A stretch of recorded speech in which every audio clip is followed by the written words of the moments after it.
And as LaFell mentioned, it's going to be the Roger getting locked in, but RRQ also take away a counter pick for the Eve in the Yuzong.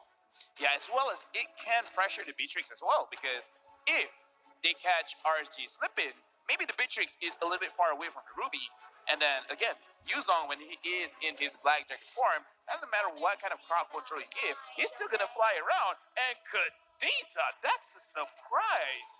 Well. Kadita debut. Kadita debut. Kadita debut. Okay, piecing it together, I'm assuming that they need some form of iframes to get away from those hard dives, but also that Breath of the Ocean might be more than enough range to actually get that knock up on the Eve. Is it enough, Leo? I feel like it's enough. Knockups, the burst, because technically I would say that Kadita is potentially a comeback hero as well in case if they fall from behind.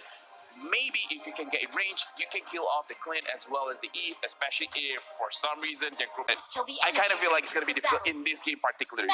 I'm thinking of two things here. Of course, the iframes on the Roger and the iframes on the Kadita. So that's a huge call, the huge ask there between these two teams. Another one I'm thinking about is the massive amount of burst on Sana and LY4. That's a kill squad, a kill duo for RSGSG. And you're absolutely right here. It's going to come down to execution. Who can pull off their compositions better? Is it going to be RRQ on the blue side or RSG on the red side? Let the battle begin. Now, starting things off, we are seeing the competition for the Litho Wanderer. We're seeing, LY4 take away the orange buff, Roger taking the purple buff. Let's see who's going to get it. And quickly enough, Albert is going to steal it away. Good mid-pressure coming in from RRQ Hoshi. He's so good at just controlling the jungle. We saw earlier how much high his GPM was, higher than the normal that a jungler could get. So yeah, even in minute 0, even when he's sandbagged into picking into the second phase, he's just that much ready. So RRQ Hoshi drafted so well.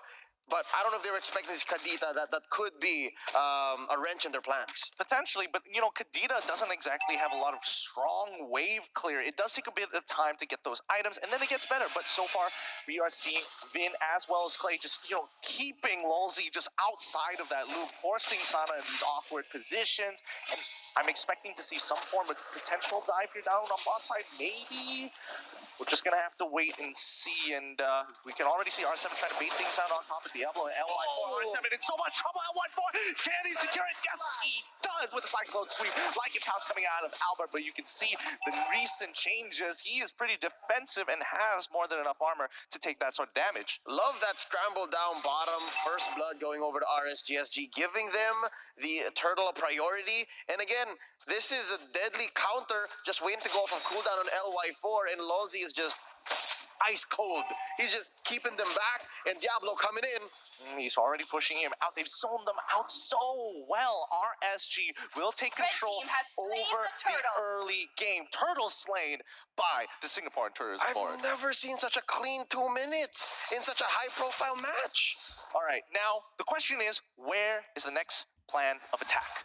All right, so right now, what RSGSG, if they really want to push more of their advantage, control the jungle, because the Kadita is already level 4. She can snowball the game for RSG if she can get a very good pick off, kill off someone, even killing off Vin will still be very beneficial for them, because right now in terms of items, she is on the way, making sure that she gets the Clock of Destiny first, prioritizing that over getting her boots.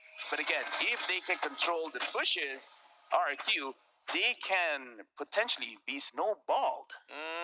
Okay, so it's about bush tactics here, the guerrilla warfare. Do you think the catch is even possible here? But so far, we're seeing Sana and Baby Cake sitting up on towards that top side as Vin rotating around. This could be a potential play here. Oh, Zin taking some good damage here as Baby Cake just baiting out this fight. Sana, he's waiting for that one shot. But luckily, Vin is nearby with Guiding Wings. He's going to face check these brushes for him. Open up that map. Baby Cakes as well as Sana. Need to get on out breath.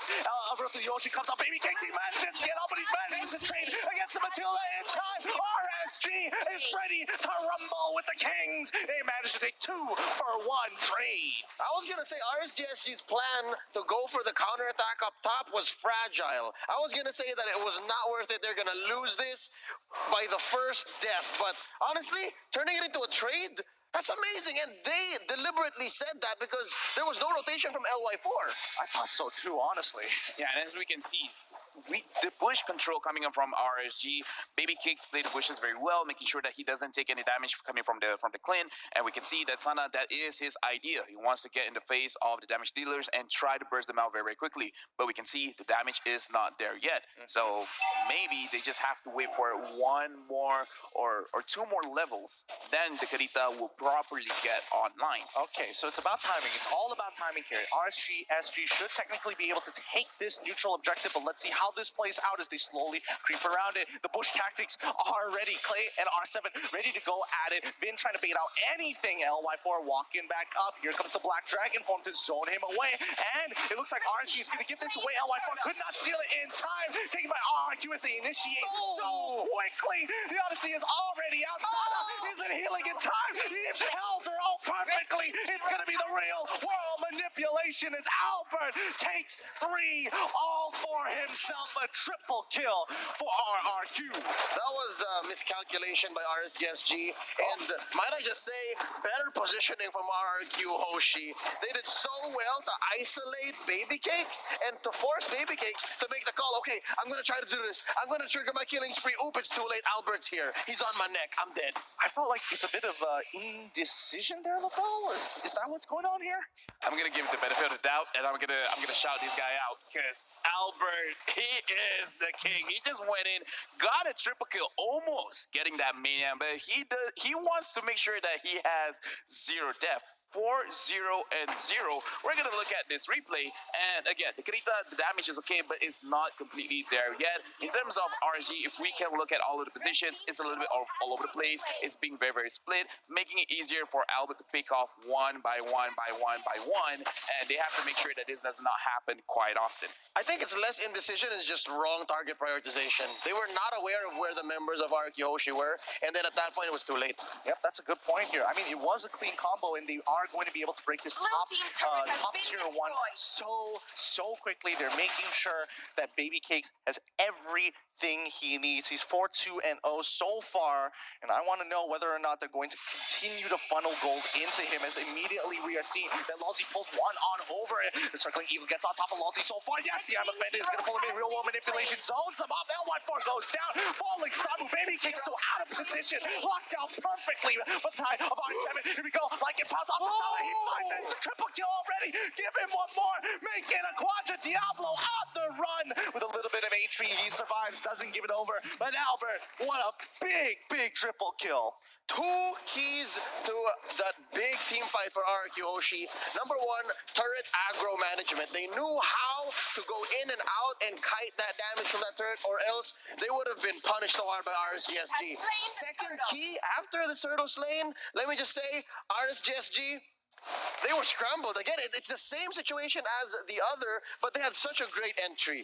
Honestly, they gotta protect Baby Cakes a little more. Lulzy needs to pull them back, and now here comes the conundrum. Earlier, we kept saying Lulzy keeps pulling them in forward, but I don't think they're ready. Yep, is it going to be enough here? Lulzy is just trying to hold on to his own. The Deathball squad of RRQ. It's going to be Breath of the Ocean knocking up Vin, but really it doesn't matter.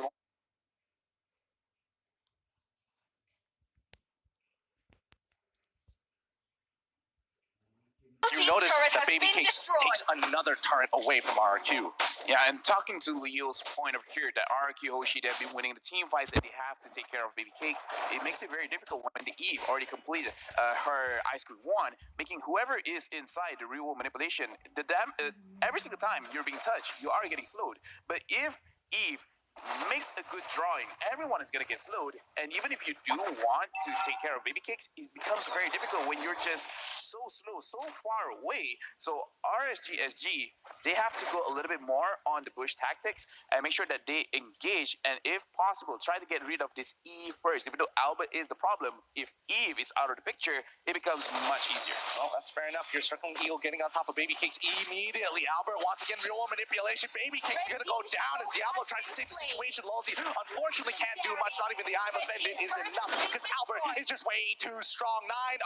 9-0-2 and an endless battle in his name. They break the bank and open up mid-tier 2.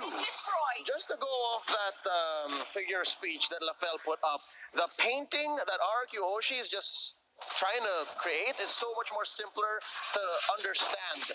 RSGSG, they have to go for an abstract approach. They have to set up so much, and really, it's a battle between Sana's full combo and Clay's counter initiation. It's just so much easier to say, okay, real world manipulation, this is where the fight is going to happen. If not, RCF is going to come and try to cordon you into this area that we want, and then Albert's going to clean house. For RSGSG, again, well put, LaFell, they need to set up these death bushes, and it's not so simple. Well, I mean, it's not only that. Personally, I think right now RRQ have a little bit of a leg up on these engagements and also disengagements because of this Matilda pick. And so far, even though Matilda hasn't exactly had the bestest of win rate so far here at M3, this is a great showing by RRQ, as now they'll be playing the Bush tactics, like you said, once again, hovering over it, immobilized. Lalzi can't do much but circling. You go, but as he goes for the I'm offended, pulling him in to start this engagement up, but they fall into the real world manipulation as they get run over by Albert and R7 in that backline. They find the triple kill again. Give it to him. A maniac. Give him some damage. Coming out of Albert. RRQ. The King of Kings do not fall. Achievement unlocked.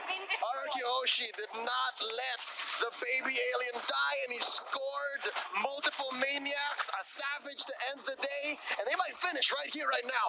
Oh, wait, no, Lalzi, he tries with the I'm offended, but you gotta give it to the King of Kings. It's gonna be RRQ taking the win. GG, well played, a clean sweep.